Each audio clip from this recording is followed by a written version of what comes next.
G'day mate, this is take two of pulling the fuel tank apart in one of these saws. Now I did this on Steve's saw, but the camera stopped working. I hope it doesn't do it again. I was not happy. So we're back to where we were. I hope where you guys were so you can see what was going on. Now, normally I would take the drive drum off when the cylinder's still on. I'd put some starter rope down through the spark plug hole. It stops the cylinder spinning over. But this saw's no good. You can see the piston stuffed. So you rotate this clockwise, this left hand thread, and lock the piston onto the front there. Normally you wouldn't do this, especially if you're doing a gasket delete, because you don't want to wreck the thread. Clockwise. Now this is Steve's drum and clutch. So it comes off like that. You can be very careful not to make this fall apart. Just making sure you're still going. If it does fall apart and the spring comes off, yeah, it's fun to put it back on. You put the vice for here, vice clamps on this one, and then pull a buggery of vice clamps on there and there onto this. Oh, it's not fun, guys. I've done it. It took me 3 or 4 times to learn how to do it. There's a washer that's got to go on. So there's your drive drum, so the washer goes on. You need to have that washer on. If you don't, it won't work properly. It will bind up the bearing. That bearing's worn out, Steve, so I'll replace that. Worm drive. These normally come out fairly easy, but of course nothing works when you want it to. Turn them anti-clockwise. It'll force itself out. There we go. So there's the drive, worm drive, there's a washer here too, so it should be in the plastic. They've got it vulcanized into the plastic. I don't know if it's vulcanized, but melted onto there. Right, need a battery. Look, someone's going to come and yell at me in a minute. They're 3mm screws, so I'll undo them.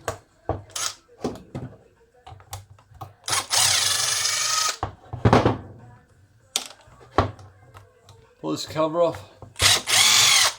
It's one of my spare parts saw. Found on the side of the road, this was. Had a new 24-inch bar. 3/8 drive. Not meant to be on these saws, but it was a 58cc. Obviously getting a gutful, but it's plastic cover. A gutful, you can see what it did to the piston. Looks like when the retaining clips for the piston on that side came out and screwed up the cylinder. So that's off. I couldn't even get the ring off the blade. Right, there's the oil pump. Pull that off. So much easier for impact driver, guys. Make sure you can get it in there. Oop, that one doesn't want to come out. Bit of degreaser. Hopefully I can get it in there, because these ones like to strip. Yep, like that one. That's what you normally do. And that dry pump comes straight out. Steve's, I'll grab Steve's one. This is Steve's saw. I'll pull this one off. It's going to come off anyway. So it's pretty tight. So just make sure you wash it. I'd say that screw's got dirt still. Oh, the one here. That's it, that comes off. The middle spacer plate comes out. Oil pump. Look at that. So that's where your oil comes out to oil your chain. Just rotate it around. Now the oil pump which is left out. Like that. That's your oil pump. Now these things have a tendency to leak. So what I do is I pull this part here off, clean it up, brake, like petrol, clean it right down, clean it with brake cleaner, and brake cleaner and clean it right up, make sure it's clean. get some elastic and put it in the hole and screw everything back down and leave it overnight, 24 hours to cure, and you won't have a problem. But this is Steve, so we'll use that one again. Get that on the road. Now back to the fuel tank. Make sure I'm still on frame. See if I can get that screw out. No, the screw's stripped. Well, I might get some vice grips on it in a minute. Alright. So, there's little clips. There's 2 different sizes. So, I might leave them out so you can actually have a look. Put your screwdriver behind these plates. There's an access point here so you can find it and get behind it and just lift it out. So we're going to do that. So, this same. Pull it back off. 4 mils.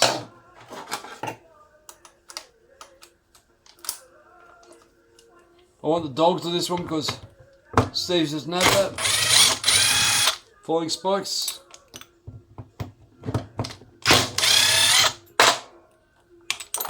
Right. Yes, Steve, falling spikes, yeah. Right, right. The front anti-vibration. That's off.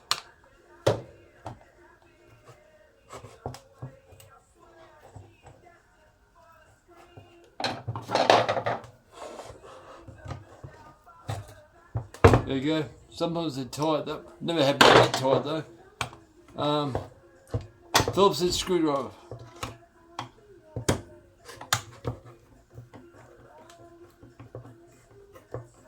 There's only one spring in these saws.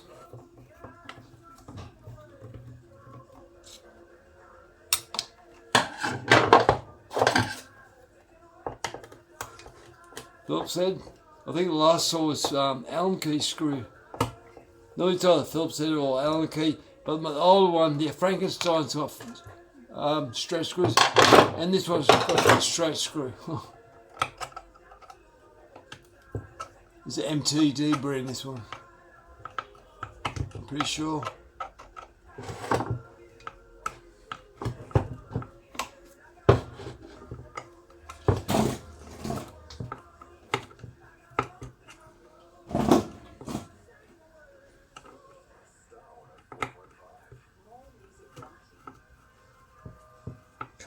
Coming out.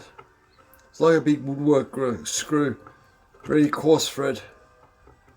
It's going into plastic, so you don't have to do it up tight when you put it back together. You need to do this, you have to replace fuel lines. But guys, it's simple. You don't have to pull the cylinder off and all that off to do this.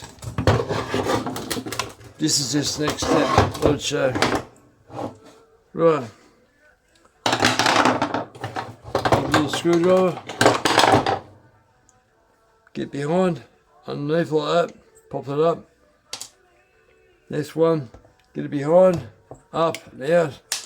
Now this one's a tricky one.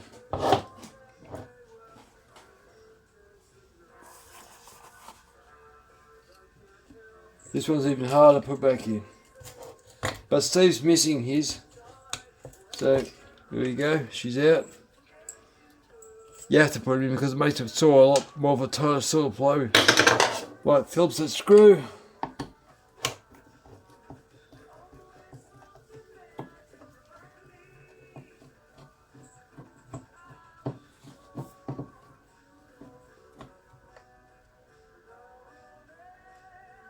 That's it.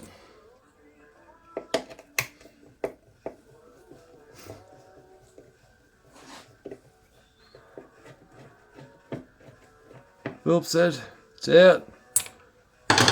Plain screw.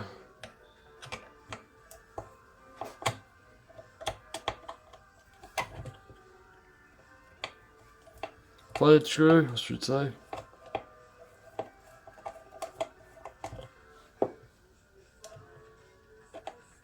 So if I'm black on the light, guys, normally I don't have to film things like this.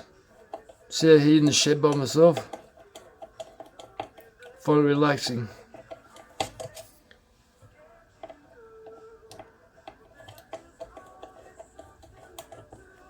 Well, that's it. No. I got the last part out of the screw, one of those pliers, so that's it. That's normally they're a lot finer than that. It's weird. It's almost like it's going in the middle, but it's only going to plastic. Right. Now, to make life a lot easier, I'll undo this screw here. Steve's got the wrong one. I need this one. Oh, jeez. Oh, she's come. That was tight. Tight, tight, tight, tight.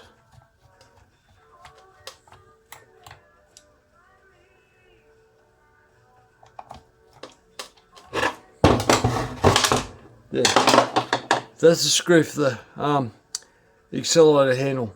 The quite a coarse thread. Now that pops up like symbols like that. Got little hooks there. Easy peasy. That part just clips out. Not much hole to them. That spring hooks back into here. So you just hook on like that. Pop it there. That's how it goes back in. It's a very simple setup. Some saws I've had to really scratch my head.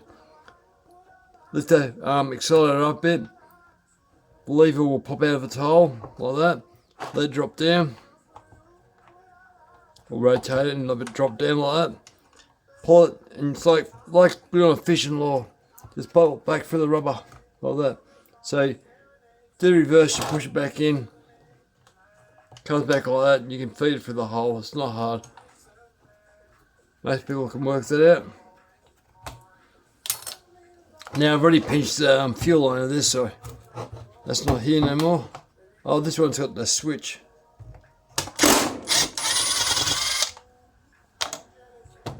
The on-off switch. Have to break that.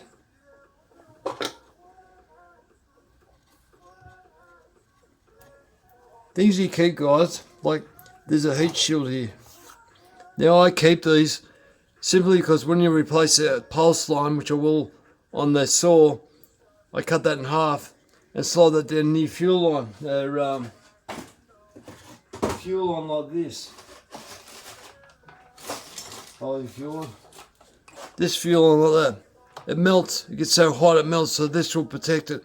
If you haven't got the rubber line this comes with, the rubber line does go hard over time and falls apart. But this is good fuel line, but this doesn't like the heat.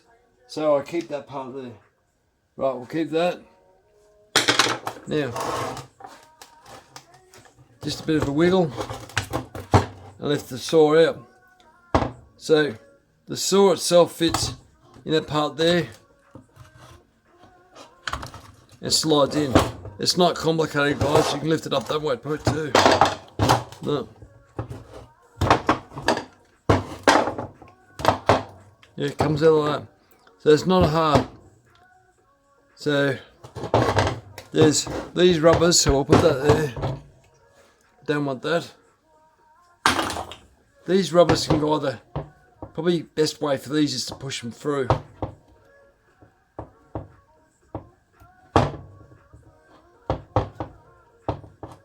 I didn't need my thumbnail. So that's what the rubber is. I gotta show, one of them's different. I gotta find out which one it was. I think it's this one.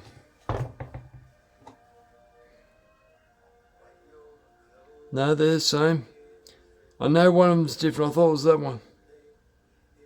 Different diameter. No, maybe this one's different.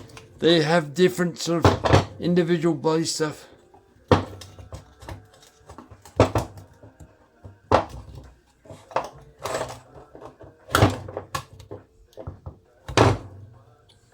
Okay, so this saw, I don't know if Steve's the same, all individuals. This one here's got a plastic ring for the spring, so you keep that, keep them,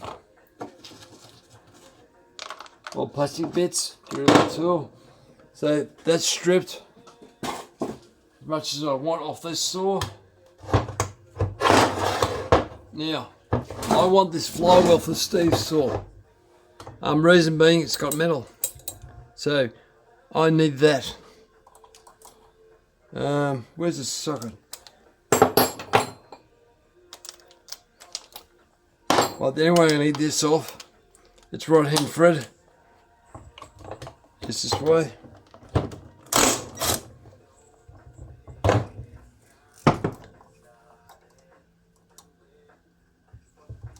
Hopefully this will work, otherwise I'll do I might get some zip ties, guys. Make life a lot easier. I'll show you why.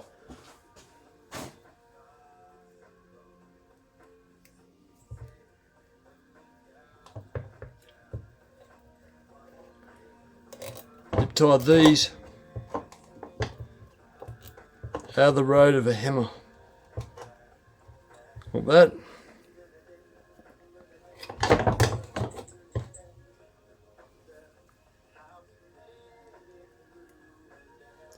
I only got small ones because the first thing I grabbed.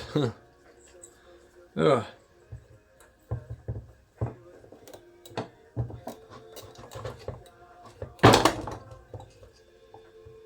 These either want to come off easy or they cantankerous, bleeding, terrible things. Now, needle those. Easiest way to do it. Clamp on your cooling fins at the base, and whatever you do, don't clamp too hard, you'll break them. You need a hammer. Should have got a hammer ready.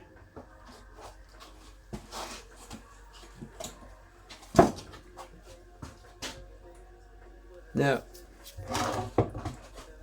the hammer is I thread the nut back on all the way, but to protect the thread, which doesn't really matter on this particular saw, but I still have to do so.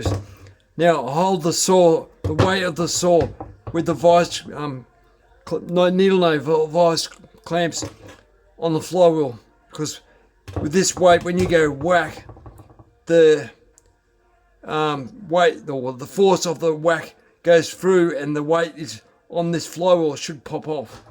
We'll see. This has been sitting out in the weather. No.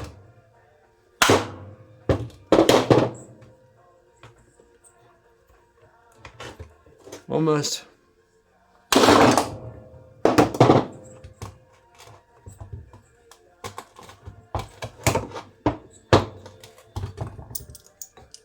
This one's gonna be stubborn, looks like.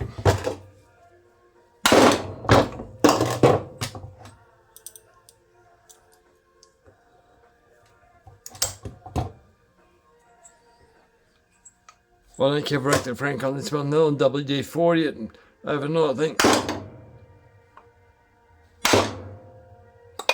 Yeah. This one's been out in the rain. You can see on the crank, it's all rusty. It should come off though.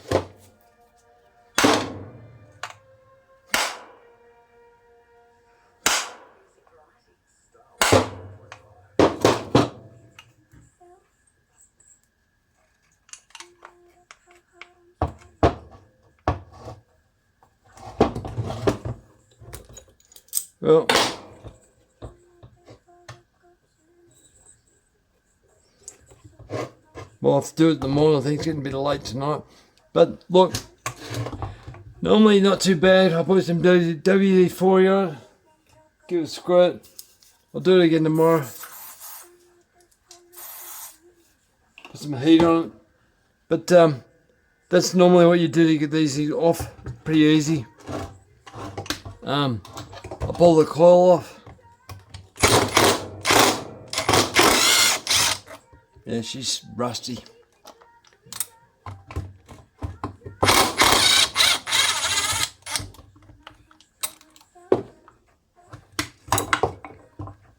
See, they fall apart pretty easy, guys. But not bad saw for, you know, homeowner.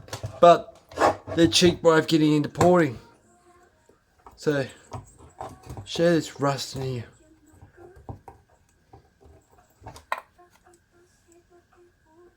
Look at the rust on the crank. It's been sitting in water. So I'd say there's rust in this part here. I'll probably take the nut off tomorrow and give the crank and get a damn good whack. But, you know, it's not that hard. So anyway, I was thinking what I will do, I'll port. I'll do it in two ways. I'll port the 58 CC supposedly 58, but the 58 cylinder came off Steve Saw. Show you how that runs. I'll do a gasket delete, and then once I have that done, I'll then put the 52cc cylinder on, port that, and show you the difference. I haven't done that port on it on the 2-chambered cylinder before, so I'll do some liquid metal on the transfers and arch it down so it's nice smooth, and because that's quite big, guys. That's not bad. I never thought of that way. I'll make sure it flows nice. I might pull this piston here out, cut the top off, and do a water flow and see what it looks like. If it looks good, I'll probably do it just to see how it looks anyway. But yeah, all right. Well, that's that show. Next time we're going to do, I'll pull Steve's flywheel off. I'll split the crank, and I'll grind these flywheel back, not flywheel, crank back just a bit on an angle. Little angle. I don't know if you can see it. Little angle on just here, across that, just so it becomes more of a way of throwing the fluids back up into the transfer chamber, the gas and air and that. So it's like a air fan forced version of a motor instead of just weight spinning around like that. So it's not bad. Anyway, guys, thanks for watching. I think it's time for bedtime. So.